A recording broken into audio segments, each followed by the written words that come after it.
அப்பப்பப்பா என்ன ஹீட்டு ஃபேனுன்னு ஒன்று கண்டுபிடிக்கிறான்னா மனித குலமே மாய்ந்து போயிருக்குமே. ஃபேனை போடுவான்.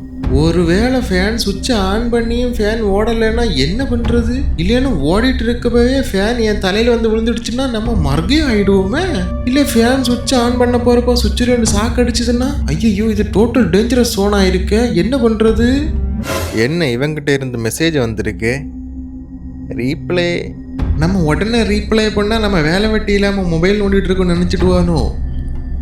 லேட்டாக ரீப்ளை பண்ணால் ஒருவேளை ஏதாவது எமர்ஜென்சிக்காக இப்போ மெசேஜ் பண்ணியிருந்தானே என்ன பண்ணுறது? நம்ம மெசேஜ் பண்ணுறப்ப இவன் உடனே ரீப்ளை பண்ண மாட்டானே, நம்ம மட்டும் எதுக்கு பண்ணணும்?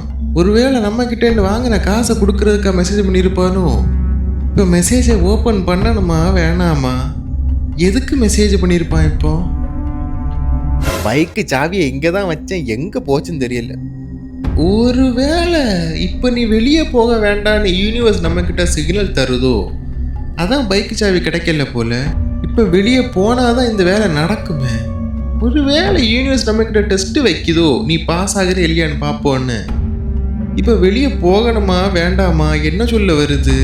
ஒருவேளை பைக்கில் போயிட்டு இருக்கப்போ பாதி வழியில் பெட்ரோல் காலியாகி நிற்பனோ, அதான் பைக் சாவி கிடைக்கல போல.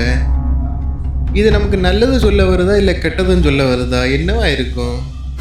டே மறந்துட்டேன், நான் பஸ்ஸை டிக்கெட் புக் பண்ணுறதுக்கு இந்த புக் பண்ணிடுறேன்.